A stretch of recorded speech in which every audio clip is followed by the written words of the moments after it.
Y hace 2 semanas empezamos con una serie porque sabemos cuál es nuestro énfasis de este año, es que vean a Cristo en mí. Que vean a Cristo en mí. Y lo que estuvimos diciendo hace 2 semanas es que para nosotros podernos parecer a Cristo, necesitamos conocer a Cristo. ¿Verdad? Necesitamos conocerlo, necesitamos tener una relación más íntima con Él. Necesitamos saber quién es Él, saber cómo se dirigía, cómo se comportaba. Y hoy vamos a ver uno de los aspectos acerca de Jesucristo que nosotros podemos adoptar para que la gente vea a Cristo en nosotros. ¿Amén? Amén. Y la pregunta es, ¿quién es Jesús? Hoy vamos a ver a Jesús el compasivo. Jesús era compasivo. Repita conmigo, compasivo. Y hoy vamos a ver precisamente qué se refiere acerca de ser compasivo, qué quiere decir ser compasivo. Para eso vamos a ir a Mateo capítulo 9, versículos 35 al 38. Ahí lo tenemos en la pantalla en la Nueva Versión Internacional. Lo vamos a leer. Dice así la palabra del Señor: Jesús recorría todos los pueblos y aldeas, enseñando en las sinagogas, anunciando las buenas nuevas del reino y sanando toda enfermedad y toda dolencia. Al ver las multitudes, tuvo compasión de ellas, porque estaban agobiadas y desamparadas, como ovejas sin pastor.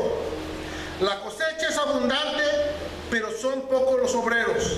Les dijo a sus discípulos: pídanle por tanto al Señor de la cosecha que envíe obreros a su campo. Oremos. Padre, gracias te damos en este momento por la bendición que tú nos das, sobre todo hoy que nos estamos enfocando en conocerte más para ser como tú, Señor, a través de tu Hijo Jesucristo. Te pedimos, Señor, que cada día nosotros podamos conocer más a tu Hijo para que nosotros podamos ser como Él. Por eso te pedimos que hoy estemos dispuestos con nuestra mente, con nuestro corazón, con nuestro ser entero, Padre, para que sigamos aprendiendo, Señor, acerca de tu Hijo Jesús y podamos ser como Él. En el nombre de Jesús, el pueblo de Dios dice: amén. Amén. La semana pasada antepasada estuvimos hablando acerca de que nosotros necesitamos un modelo a seguir, ¿verdad? Desde pequeños nosotros buscamos personas a las cuales admiramos, a las cuales nos llaman la atención y como las que nosotros queremos ser. Dimos como ejemplo nuestros padres, dimos como ejemplo nuestros maestros de escuela. Otras personas que a veces admiramos son celebridades, a veces artistas o yo qué sé, ¿verdad? Pero ya como hijos de Dios, ¿quién debe ser la persona que es nuestro modelo a seguir? Cristo Jesús, ¿verdad? Nuestro modelo a seguir es Cristo Jesús. Y para que nosotros podamos ser como Jesús, para que sea nuestro modelo a seguir, necesitamos conocerlo más, necesitamos acercarnos a Jesús, ¿verdad? Necesitamos comenzar a conocer a Jesús.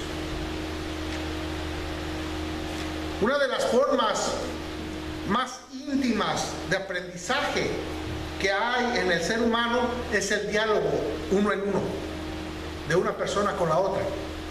A veces aprendemos en las escuelas tenemos grupos de 20, 30, hasta de 50 personas y una sola enseñando.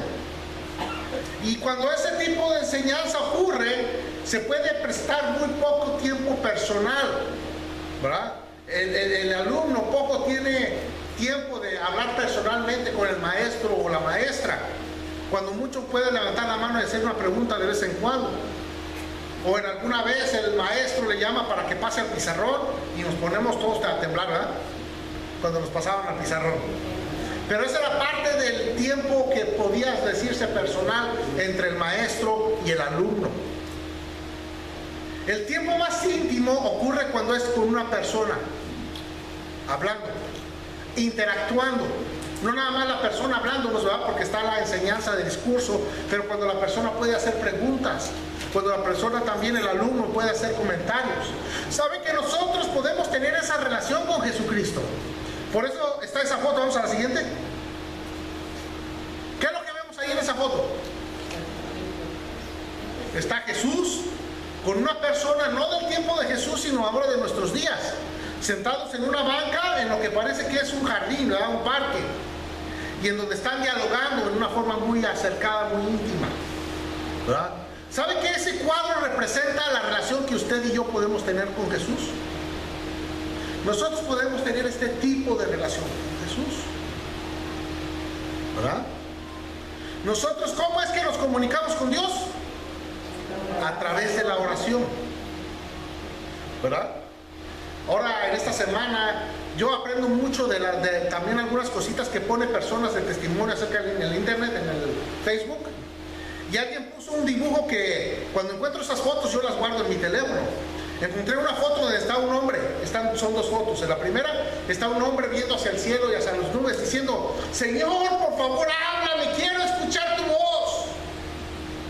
Y en la siguiente foto está una mano dándole una Biblia. A veces queremos que Dios nos hable, pero no queremos leer la Biblia. Y esa es la forma que Dios nos habla. Él ya dejó todo lo que nos tiene que decir a través de nuestra vida. Nada más tenemos que leer nuestra Biblia. Y esa es la forma que nosotros tenemos esa relación con Dios. Oramos, le pedimos, leemos nuestra Biblia y Él nos habla y contesta nuestras oraciones. ¿Quién dice amén? Amén. Pero hay veces que queremos así de la misma manera, ¿verdad? Ahora que mi esposa se está esforzando en tratar de perder peso, ¿verdad? Y muchas personas piensan que hay una forma mágica de perder peso ahí en la televisión, sobre todo en los canales latinos, que si compra esta pastilla va a perder peso así, que si toma este jarabe que va a perder rápido, porque el sistema y que quién sabe qué, y ya está toda la gente gastando 40, 50, 100 dólares en comprarse sus pastillitas que se las toman. ¿Y saben qué es lo que pasa? Nada. ¿Saben cuál es la forma más efectiva de perder peso? El día viernes fuimos con mi esposa a llevar su vehículo a que le arreglaran los frenos al lugar que les he recomendado. Y uno de los hijos del señor, del dueño del taller, me lo encontré y casi me iba para atrás porque no lo reconocía. Bien delgado, ¿verdad? Y me dice: ¿qué va a querer en qué le puedo ayudar? Le dije: pues lo primero, ¿verdad? Para hacer plática, le digo: lo primero es que me des la receta de cómo perder peso. Le dice: claro que sí, yo se la doy. Dice: mire, por la mañana, cuando se ponga sus pantalones, le quita el cinturón. Le dice: luego se lo pone alrededor del cuello antes de desayunar. Muchas veces queremos la fórmula mágica para perder peso, pero no es como comer apropiadamente y hacer ejercicio. No hay otra. Por más que le busque y a través de los tiempos y pastillas que saquen, nunca va a suceder, más que con el trabajo que se necesita. Igual en la vida cristiana no hay otra. Queremos aprender de Jesús, vamos a hablar con Él a través de la oración y vamos a escuchar su voz a través de leer la Escritura. Amén. Jesús quiere mostrarle a sus discípulos lo que significa ser un hijo de Dios. ¿Y quiénes son sus discípulos? Nosotros. Primero eran los 12, después los 3,000. Ahora nosotros somos parte de esa multitud que somos sus discípulos. Y saben que el Señor, Él sabe que se desespera por enseñarnos las cosas que necesitamos aprender. Pero ¿sabes cómo somos lentos para aprender a veces? ¿Saben que hay veces que el Señor nos enseña algo y a las 2 semanas ya se nos olvidó? Tan sencillo como esto. Hay veces que termino de predicar y muchas personas me dicen: ay, pastor, qué linda estuvo la predicación. Y el martes, si le pregunto de qué se trató la predicación, el domingo ya no se acuerdan. ¿Sucede? A veces sucede, ¿verdad?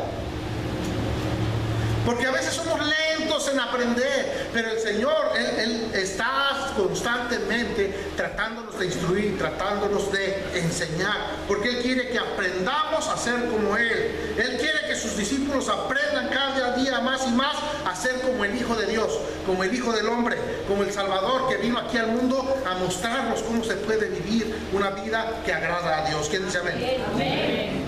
¿Qué es lo primero que tenemos que hacer? Ya leímos el pasaje. Ahorita vamos a regresar a ese pasaje, pero vamos a aprender algunas cosas que los primeros, los 12, tuvieron que aprender y nosotros también tenemos que aprender, ¿verdad? Vamos a la siguiente. ¿Qué tenemos que cambiar en nuestra vida? Si yo quiero perder peso, si yo quiero estar más saludable, ¿qué es lo que que tengo que cambiar? Mis hábitos, mis costumbres, ¿verdad? Por ahí hay unas personas que son de México, que nos encanta el panecito, ¿verdad? Si quiero perder peso, entonces en lugar de comerme 3 panes que no comía antes, ahora tal vez me coma 2 o mejor 1. O 1 de vez en cuando, ¿verdad? 1 de vez en cuando, digo. Tenemos que cambiar nuestras costumbres. Y cambiar las costumbres toma tiempo, ¿verdad? Porque no pasa de un día para otro. Si trato de cambiar y ser una persona completamente de un día para el otro, ¿saben que voy a fracasar? Porque no es posible. Los cambios se van tomando con el tiempo y poco a poco. Voy a pedir 3 personas que lean una forma fuerte cada uno de estos pasajes. Vamos a empezar con Mateo 19 del 13 al 14. Vamos a hablar un poquito y después Mateo 20 del 20 al 28. Y por último, después de eso, vamos a ver Juan 21 del 19 al 22.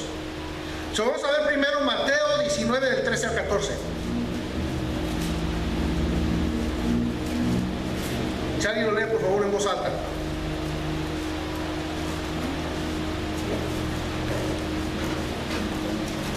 Entonces le fueron presentados unos niños para que pusiesen las manos sobre ellos y orasen. Y los discípulos le reprendieron, pero Jesús dijo: dejad a los niños venir a mí, y no se lo impidáis, porque de los tales es el reino de los cielos. Amén, gracias. Aquí vemos la historia de cuando traen unos niños a Jesús, y ya la hemos escuchado muchas veces. Cuando tenemos presentaciones de niños la leemos, en otras ocasiones cuando se habla de niños la hemos leído, pero hoy no nos vamos a enfocar tanto ni en Jesús ni en los niños. ¿Saben quién nos vamos a enfocar? En los discípulos. Vamos a ver qué pasó en esa historia. Nos dice la palabra del Señor que muchos le traían sus niños a Jesús. ¿Y qué fue con lo que hicieron los discípulos? No molestes. No estén molestando al maestro. El maestro ahorita nomás atiende a personas importantes, como nosotros. Nosotros sí podemos estar cerca de Jesús, ustedes no. ¿Qué era esa actitud que tenían los discípulos en ese momento? Era un poquito soberbia, ¿verdad? Orgullosa, egoísta. Y Jesús les puso en su lugar, no en una forma, ¿cómo se dice?, violenta o agresiva, sino con amor. Les dijo: ¿saben qué? Deja que los niños vengan, porque ustedes todavía no, están a prueba. De ellos ya es el reino de los cielos. ¿Verdad? Jesús, cuando predicó algo, no lo dijo nada más porque sí, sino porque Él lo practicaba en su vida día con día. Y en ese momento Jesús estaba viendo la importancia y el sentimiento de cada uno de esos niños que estaba siendo traído ante Él, ¿verdad? ¿Qué fue lo que nos quiso decir Jesús? Que los niños también son importantes para Él, y que debían de ser importantes también ¿para quién? Para sus discípulos. ¿Quiénes son sus discípulos? Nosotros también somos sus discípulos. No importa si es un niño, si es sea quien sea, cualquier persona debe ser importante para nosotros. Me acuerdo cuando yo era pequeño, ¿verdad? Cuando había algunos eventos o algo así, decían: no, los niños después, háganse para allá, no molesten, ¿verdad? O que llegaba el papá y él el primero que se le servía. No, los niños ya cuando terminen los adultos, ¿verdad? ¿Qué quiere decir? Que a los niños se hacían menos, ¿verdad? Pero aquí Jesucristo nos está diciendo que los niños pudiera ser hasta que fueran más importantes que los adultos, porque en ellos no hay maldad todavía, en ellos todavía no hay esa forma de ventaja o de sentimientos negativos en el aspecto de su relación con el Señor. Tanto que les puso de ejemplo: si alguno fuera como uno de estos niños, puede entrar al reino de los cielos, ¿verdad? Jesús quería que aprendiéramos a aceptar a los demás, sea quien sea, sin diferencia de edad, sin diferencia de sexo, Dígame, ¿alguna vez Jesús despreció a alguna persona por el sexo que tuviera? No. ¿O por hombres o por mujeres? No. ¿Verdad? Jesús tuvo tiempo para cualquier persona. Es una de las cosas que tenemos que aprender a cambiar nuestra vida. Mateo 20, del 20 al 28. Entonces se le acercó la madre de los hijos de Zebedeo con sus hijos, postrándose ante él y pidiéndole algo. Él le dijo, ¿qué quieres? Ella le dijo, ordena que en tu reino te sienten estos dos hijos míos, el uno a tu derecha y el otro a tu izquierda. Entonces Jesús respondiendo dijo, no sabéis lo que pedís. ¿Por qué? ¿Podéis beber el vaso que yo he de beber y ser bautizados en el bautismo con que yo soy bautizado? Y ellos le dijeron, podemos. Él les dijo, a la verdad, de mi vaso beberéis y con el bautismo con que yo soy bautizado, seré bautizado, pero al sentado a mi derecha y a mi izquierda no es mío darlo, sino aquellos para quien está preparado por mi Padre. Ok, gracias mi hermana. Aquí vemos la historia de dos discípulos con una petición muy especial. ¿Verdad? Una vez escuché un mensaje acerca de este pasaje y el pastor que estaba predicando dice, estos dos eran, ¿cómo se dice?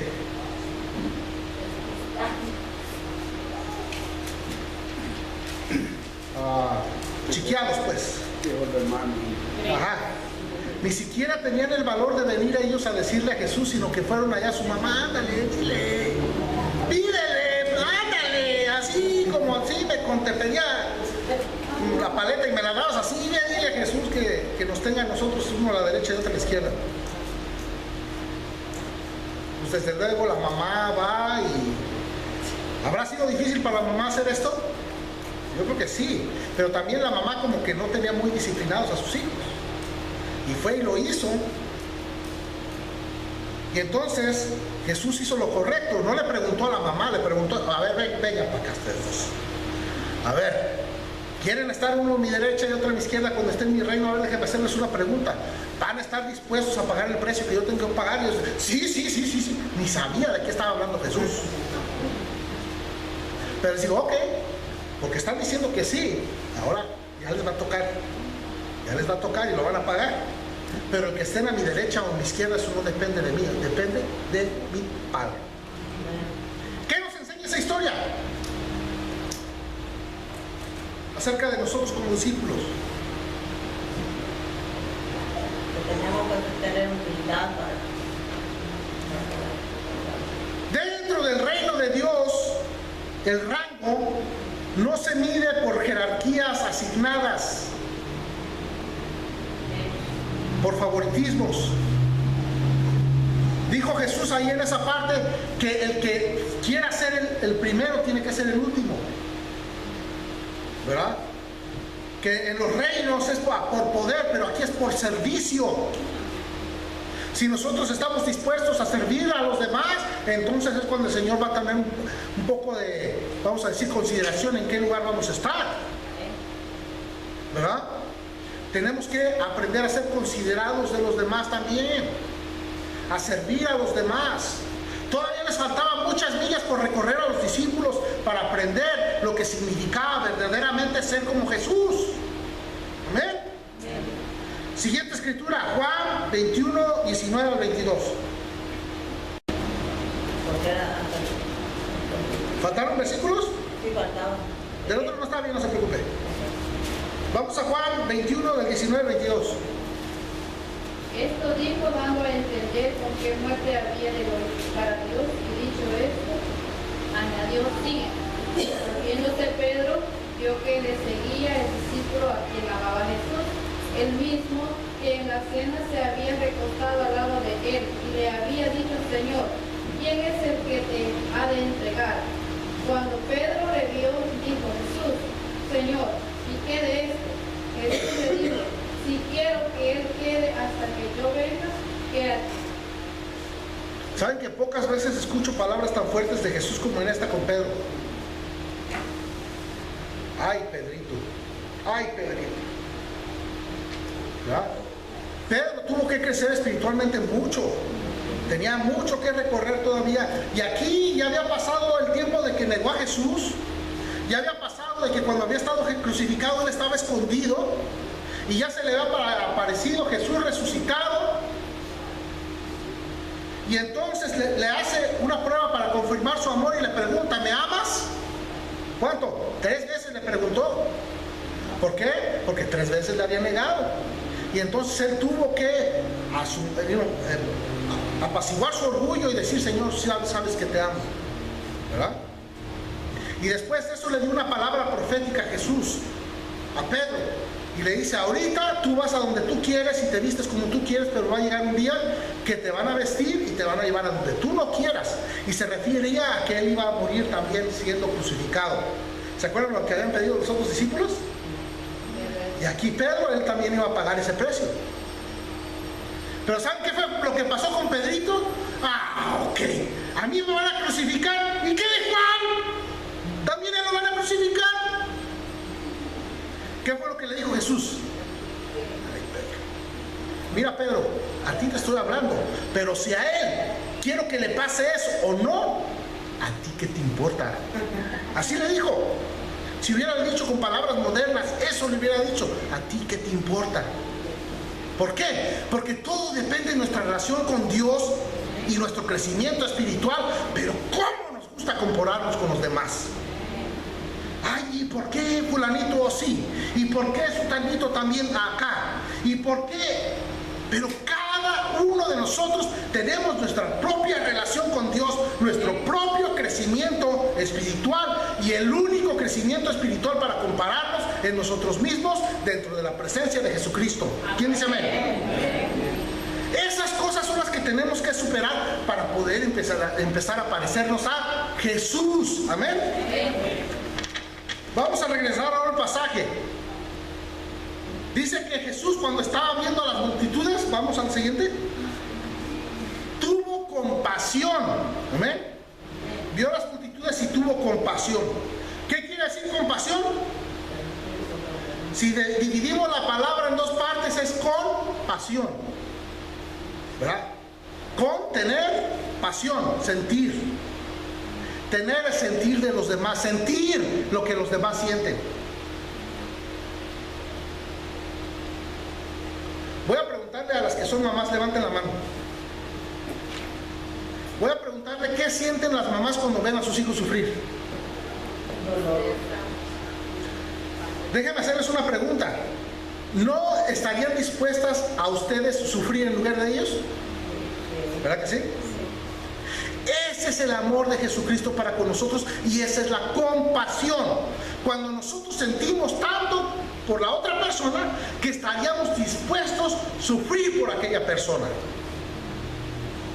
Dice que Jesucristo vio a las multitudes, las sanaba, les predicaba, les enseñaba, y dice que aún así él sentía compasión porque andaban como ovejas sin pastor, ¿verdad? Él sintió el dolor que ellos sentían.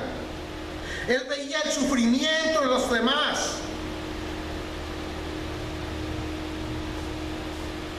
¿Saben que en esos días ustedes creen que Jesucristo sabía lo que le iba a pasar ya cuando terminara su ministerio? Que iba a ser crucificado. Él sabía. Él sabía que iba a ser burlado, que iba a ser azotado, que iba a ser calumniado, y después de eso iba a ser crucificado. Iba a ser castigado con un castigo que era únicamente para la gente más vil de aquellos tiempos, con una muerte y un castigo, déjeme decirle, con una muerte y un castigo que ni siquiera los judíos se atrevían a practicar. Si Jesús hubiera muerto de acuerdo a la ley judía, hubiera sido muerto a pedradas. Pero Jesús fue juzgado y castigado en el estilo romano, en la forma que el peor criminal era castigado, y era a través de la crucifixión. Pero él sabía todo esto, y aún así tenía compasión de aquellas gentes que él veía y que algunos de ellos tal vez le iban a traicionar. ¿Qué sintió por ellos? Dígalo más fuerte.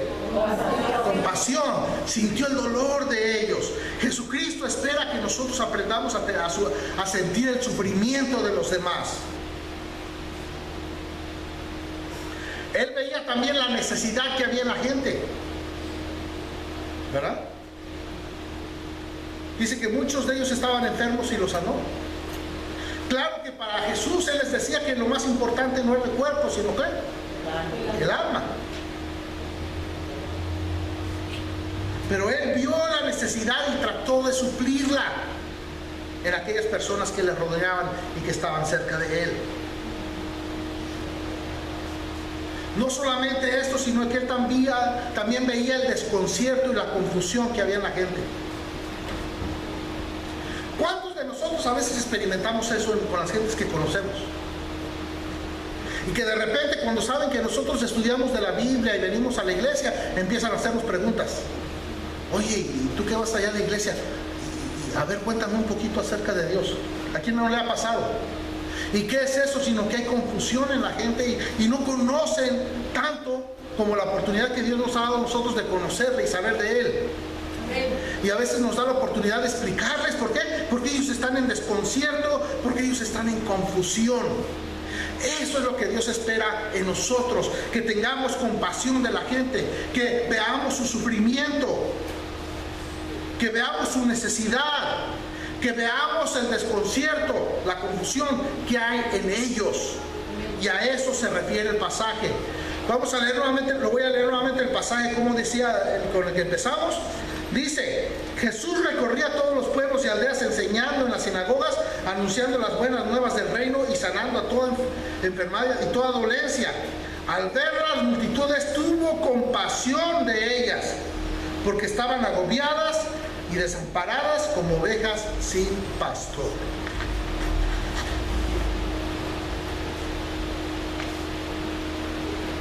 Muchas veces yo he escuchado que se predica de este pasaje y hemos predicado acerca de este pasaje donde dice que la mies es mucha y los obreros pocos, y nos enfocamos más que nada en el evangelismo.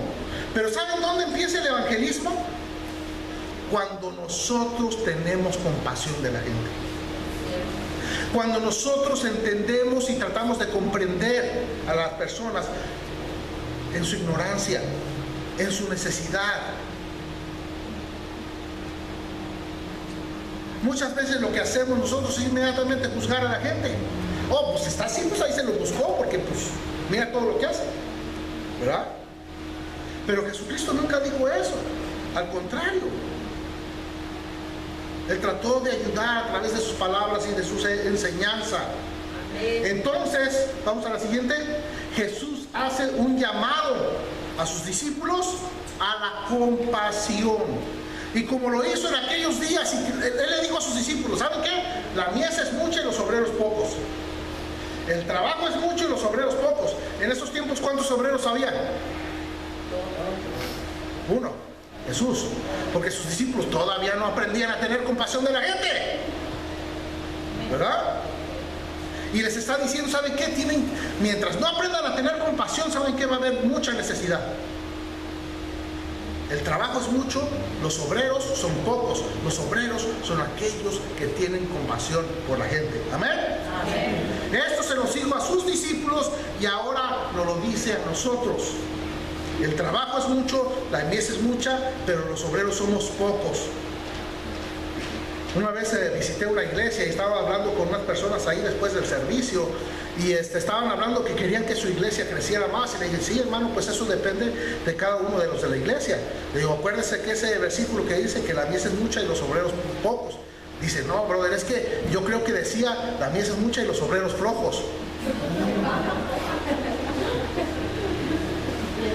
Pero a lo que se refiere ahí el Señor es que tenemos que tener compasión de la gente. Y si tenemos compasión de la gente, ¿saben qué va a pasar? Ok. Hágale cuenta que ahorita que usted sale de aquí, va camino a su casa, encuentra una alcantarilla de esas del desagüe abierta y una persona que está allá adentro y no se puede salir. ¿Qué haría usted? ¿Qué haría usted? ¿Por qué? Diría: no, voy a ir a mi casa y luego regreso para ayudarle. ¿Así le haría? ¿Por qué? Porque es una necesidad urgente, ¿sí? Es algo que necesita acción. inmediata, porque si usted va a su casa y regresa, ya cuando regresa a lo mejor ya, aunque quiera ayudarlo, ya no puede, o ya no la necesita la ayuda más. Esa es la forma que el Señor quiere que nos sentamos acerca de la compasión a las personas. No es algo que puede esperar, es algo que nosotros lo vemos, y si vemos la necesidad, accionar y tratar de ser de ayuda de una forma o de otra. Amén. Amén. La cosecha es abundante, los obreros escasean. ¿Por qué escasean los obreros? ¿Será porque no hay gente? ¿A qué se refería Jesús cuando dijo que los obreros escaseaban? Porque no había compasión en los obreros. Compasión. Debemos ser cristianos con compasión. Cristianos con compasión y cristianos con pasión. ¿Sí? A veces somos cristianos sin pasión. Venimos a la iglesia, nos sentimos, oh, está bonito el servicio, nos vamos a la casa, oh, todo bonito el servicio, ya se me olvidó que soy cristiano. Hasta el próximo domingo me vuelvo a poner mi traje de cristiano, ¿verdad? Pero el ser cristianos con pasión y con compasión quiere decir que tanto en la iglesia como fuera de ella sentimos esa necesidad de agradar al Señor y de tener compasión por los demás. Amén. Amén. Por último tenemos esta cita, Primera de Juan 3:16. Ahí la tenemos, si alguien le lee por favor en voz alta. En esto conocemos lo que es el amor, en que Jesucristo entregó su vida por nosotros. Así también nosotros debemos entregar la vida por nuestros hermanos. Amén. Nomás oí un amén. Amén. ¿Qué pasó?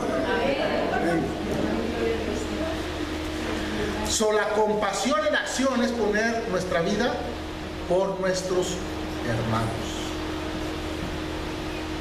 Es poner nuestra vida por nuestros hermanos. Y una vez llegaron a buscar a Jesús cuando él estaba predicando, y vino uno de sus discípulos: Señor, maestro, te buscan allá tu mamá y tus hermanos. ¿Y qué fue lo que contestó Jesús? Mi madre y mis hermanos son los que hacen la voluntad de Dios. Ahora yo les voy a preguntar, ¿quiénes son sus hermanos? ¿Quieren saber quiénes son sus hermanos? Voltea a un lado, a la izquierda, voltea a la derecha, voltea hacia adelante, voltea hacia atrás. Estos son sus hermanos, las personas que buscan hacer la voluntad del Señor. ¿Qué estoy dispuesto a hacer por mi hermano? Porque si ni siquiera estoy dispuesto a hacer algo por mi hermano en la fe, menos por alguna persona que no comparte mi fe. Pero si yo estoy dispuesto aún a poner la vida por mi hermano que comparte mi fe, también voy a tener compasión por aquella persona que no comparte todavía mi fe. Y eso es lo que hacía Jesús. Aquellas personas que no creían todavía en Él les ayudó. Él tuvo sentimientos y ayudó en una forma de acción por lo que necesitaban. Eso es lo que el Señor espera de nosotros. ¿Quieres parecerte a Jesús? ¿Quieres que vean a Cristo en ti? ¿Qué es lo que vas a hacer esta semana? ¿A tener qué? Compasión por los que nos rodean. Y por nuestros hermanos en la fe, vamos a estar dispuestos a... ¿Qué dice ese versículo? Entregar la vida. A poner nuestra vida por nuestros hermanos. A veces decimos, sí, Señor, yo estoy dispuesto a ponerme la vida por mis hermanos. Y se nos acerca un hermano y hermano, ¿sabe que no tengo para completar mi renta? Présteme $50. Ay, hermanito, ¿sabes que yo también pago mi renta? Oye, no puedo. Estamos diciendo que vamos a poner nuestra vida, pero ya cuando llega el momento de la acción, se nos hace difícil, ¿verdad? Pero que en verdad nosotros veamos a las personas como Cristo nos ve a nosotros, con compasión y con amor. Amén. Que el Señor les bendiga, mis hermanos.